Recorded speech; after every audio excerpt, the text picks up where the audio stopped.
Hey everyone, my name is Matt. Welcome to my backyard. Today is June 20th and this is my weekly shop update. So I'm back out here working on the sawmill, finally. Kind of exciting to be out here working on it finally. After, since last August was the last time I did anything with the mill. So it's been, what, 10-ish months or so. But things are coming along pretty well so far. It's not a whole lot of exciting things yet. Just kind of getting things reassembled. I got some paint on some parts. And probably the biggest thing I'm doing out here right now is replacing the latches on the guards. The ones I installed last time, they're not that great. A lot of them broke because they can't apply enough force to the guards to keep them closed, so the little latch part broke off. So I got these rubber draw straps, which are a lot better, and they can apply a lot more force to the guard doors to keep them actually closed, which is super nice. So one of the new parts that I made are the stops for the carriage. So previously the track didn't have any stops on it, so the carriage would have to have some kind of stop clamped to the rails, which was a C-clamp. That's what I used for 18 months. This guy was sitting clamped on the back side of the rail so that if the carriage kind of gets away from you, it has something to stop against. So these stops are here mostly just for emergency stopping purposes. So if the carriage does happen to get this far towards the end of the track, it won't be able to get past here because this will contact the upright on the actual carriage. So it's more of an emergency stop thing, not something you're constantly contacting, but it's nice to have that kind of peace of mind there and out of the way, and I can get my my little 3-inch C-clamp back for other stuff. So after I finish up installing those latches on the guards, the next kind of big thing is going to be to reinstall the whole lift mechanism. So you can see this post right here. This was holding up the whole saw head. Right now I have this on both sides, and that needs to get replaced with the actual whole lift assembly.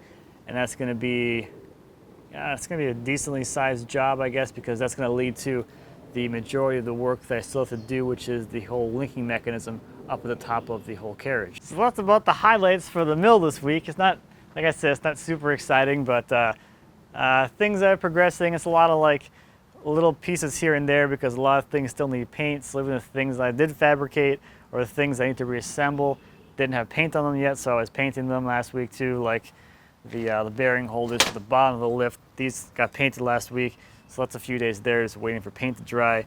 But you know, picking at it, I guess, and we'll kind of go from there. So I do have a little bit of an update in the shop on the outfeed table. So I mentioned last week that I'm doing an article with Woodworker's Journal on the outfeed table. So last week I took the outfeed table over to their showroom. We did the final like product shots for the magazine. So that was a fun experience to haul this thing somewhere else and set it up in a studio and see that whole process.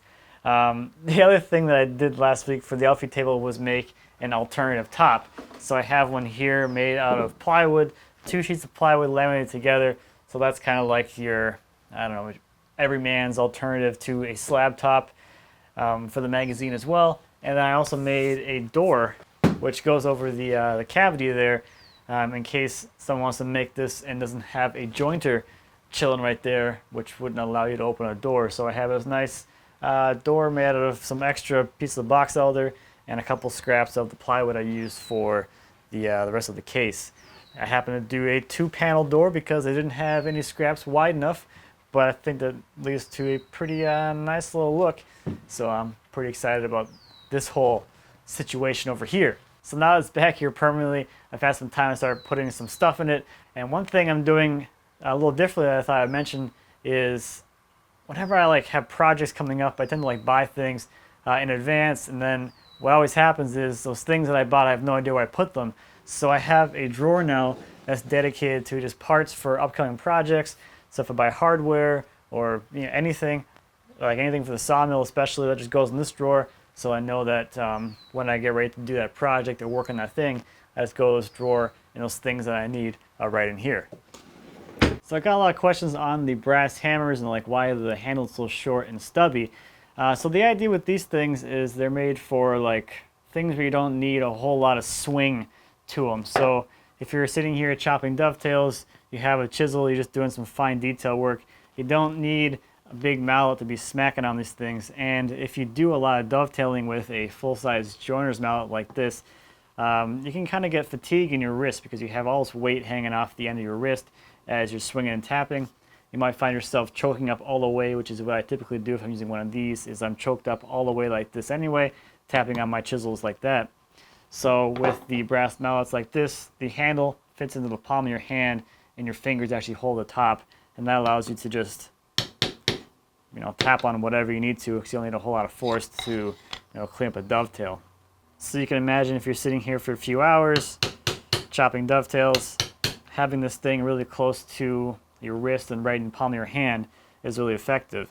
So it's almost like the times where the force you really need is what you could do like this, but that's not really comfortable or probably all that good for you. So this gives you a striking point in your hand to actually hit your chisels with. So that's about all I'm working on this week. So let's take a look at some viewer projects. First this week is a Rosary Box by Kenny. Kenny built this small keepsake box for a rosary, and he calls it the Sacred Heart. This is a great scroll saw project, and Kenny has a video over on his YouTube channel that shows the process of making this box, so definitely check that out. Next this week is a table by Aaron. The table is made from red oak, and this was for his first client. It's built with dowels and half laps and some hardware for stability. Next is a Fireplace Facelift by Mark. Mark replaced an existing fireplace and covered the column with a random stacked wood design. He used leftovers from the past 20 years, and he counted 16 species. The pieces are 1/4 and 1/2 inch thick, and he used thin shims to give more or less depth when needed. He also covered turns on the corners to hide the end grain and give the illusion of having thicker pieces.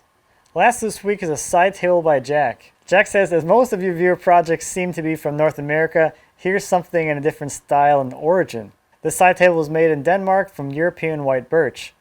The table has a soap finish, which is commonly used in Denmark. The tabletop is plywood with a blue linoleum. Jack made this table as a gift for his wife, and this was the second piece of furniture he's made.